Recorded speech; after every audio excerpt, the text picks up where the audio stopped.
Почитуван професоре, вие сте во право, се што кажавте, се е така. Сега, доаѓаме до методологијата. Дека никој не е најпаметен, дека никој не треба да има монопол врз идеите, дека треба да бидат прифаќани различните мислења, е така. Сега, методологијата е различна. Како ние го перцепираме тој дел од работењето? 250 милиони евра годишно за сите општини, по глава на жител. Зошто? Бидејќи сме одлучиле, тоа е наш став. Вие кога ќе составите мнозинство, можете да имате ваш став. Нашиот став е дека таму каде што се најголем дел од жителите, таму се и најголемите проблеми. Сега, за да не одлучува Николче, за да не одлучува Гордана, Бојан, Дафина, Халил, Сали, Дијана, Муса, Тони, вака викаме. Секоја година, секоја општина има одредена цифра на средства која што може да ја добие. Без разлика кој е на власт, без разлика дали идејата е добра или лоша, ниту во идеите не се мешаме. Колку жители? 100, вие сте математичар, 136 евра, помножено со бројот на жители, надвор од сите други проекти кои што ги имаат ресорните министерства.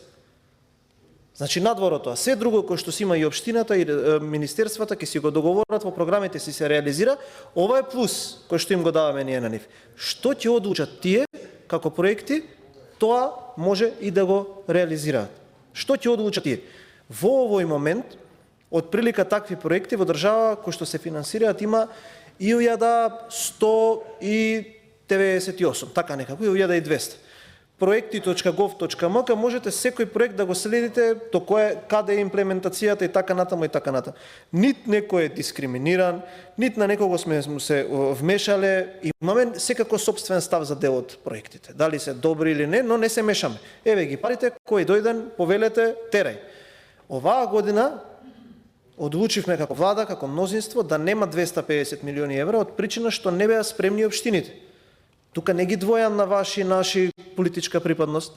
Сите општини оваа година, овие 12 месеци, треба да се фокусираат исклучиво на изработка на проекти.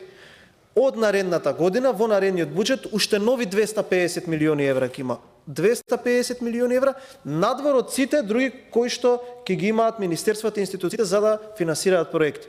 Мислам дека е добро и дека е квалитетно, вие како пратеник, користејќи го вашиот авторитет кај средината на ова населено место, да им кажете, да ургирате кај градоначалникот, да си го подготви проектот за овој проект кој што вие барате средства во моментов и да знаете дека наредната година Министерството за финансии во рамките на нашиот проект кој што иде во насока на 1 милиарда за 4 години, директно финансирање преку програмата АА инфраструктурни проекти за општините, ќе може да се одлучи дали ќе си го финансира тој или друг проект. Така да нема монополизација на идеите, методологијата е таа и во овој момент сметаме дека е исправна. Благодарам.